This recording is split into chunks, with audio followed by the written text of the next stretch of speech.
The Vance estate looked like something out of a classic British movie. Situated just an hour outside of London, the massive stone manor was surrounded by manicured gardens, ancient oak trees, and a towering iron gate. To the world, it was historical luxury. To Clara, it felt like a fortress. The sleek black limousine pulled up to the grand entrance. The driver immediately opened Clara's door. She stepped out, her breath forming a faint mist in the chilly morning air. Julian stepped out right after her, adjusting his cuffs. He didn't offer to help her with her bags. The staff was already handling that. But he did offer his arm as they walked up the stone steps. "Remember where we are, Clara," Julian murmured, his eyes scanning the perimeter. "My staff is fiercely loyal, but they have tongues. From the moment we step through these doors, we are a couple. No separate rooms in front of them." Clara stopped in her tracks, her hand dropping from his arm. "Excuse me? We agreed on separate rooms. It was my only condition." Julian turned to face her, his expression unreadable. "And we will have separate rooms. Technically. My master suite connects to a private dressing room and an attached smaller bedroom. You will sleep there. But to the maids and the butler, you sleep in my bed.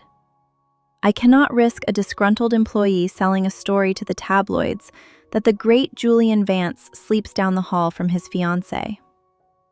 Clara clenched her jaw. He had an answer for everything.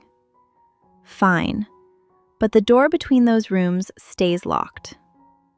"As you wish," Julian said smoothly, opening the heavy oak front door. The interior of the house was a blend of modern minimalism and old-world wealth. An elderly man in a flawless suit bowed slightly as they entered. "Welcome home, Mr. Vance. And welcome to the estate, Miss Montgomery," the butler said, his voice warm. "I am Thomas. If you need anything at all, please let me know." "Thank you, Thomas," Clara smiled, genuinely touched by his warmth. "Just Clara, please." As Thomas walked away, Julian led Clara up a grand, sweeping staircase. He unlocked a massive double door at the end of the hallway, revealing a bedroom larger than Clara's entire apartment. A massive king-size bed dominated the room, draped in charcoal silk sheets. Through a set of French doors, she could see a private balcony overlooking the gardens. Julian walked over to a side door and opened it. "Your quarters." Clara walked in.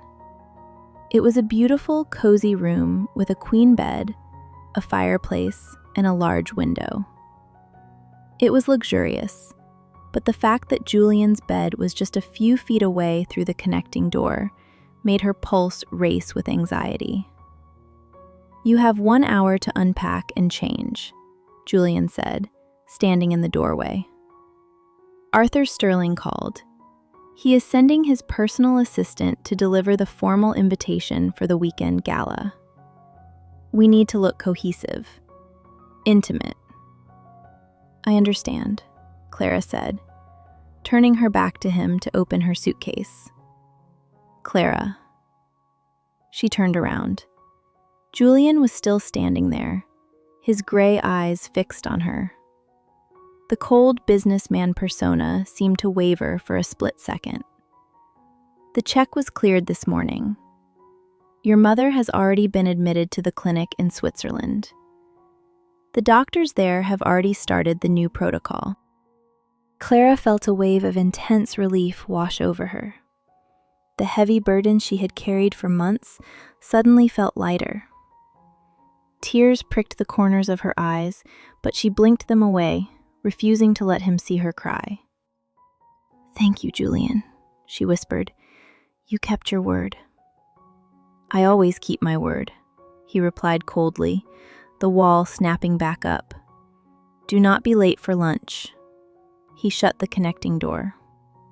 40 minutes later, Clara walked down to the courtyard wearing a simple, elegant, cream-colored dress. Julian was already seated at a glass table, reading documents on his tablet. A small spread of gourmet sandwiches and fruit sat between them. "You look deep in thought," Julian observed, not looking up from his screen. "I was just thinking about how strange this is," Clara admitted, pouring herself some tea. 2 days ago, I was just the girl who brought you coffee and organized your calendar. Now, I'm wearing a ring worth more than my life, living in a mansion, pretending to love you. "Is it so hard?" Julian asked, finally setting his tablet down. His gray eyes locked onto hers with that familiar, intense gravity. "Pretending to love me?" Clara challenged his stare. "You are an arrogant, ruthless man, Julian. You treat people like chess pieces. Yes, it's hard to pretend to love someone who doesn't have a heart." A shadow crossed Julian's face. He leaned forward, his hands flat on the table. "I have an empire to protect, Clara. Hearts make people weak. Weakness gets you destroyed in my world." Before Clara could answer, Thomas hurried into the courtyard. "Mr. Vance, Arthur Sterling himself has decided to deliver the invitation." Julian's eyes narrowed as he stood up. "He's testing us." Clara stood up too, her stomach twisting into knots. A tall, elderly man with sharp blue eyes and a cane walked into the courtyard, escorted by a bodyguard. Arthur Sterling looked every bit the old money billionaire. He scanned the scene, his eyes landing on Julian, and then on Clara. "Julian," Arthur boomed, his voice frail but commanding. "I happened to be in the area and thought I'd drop by. I wanted to see if the rumors of your sudden reformation were true."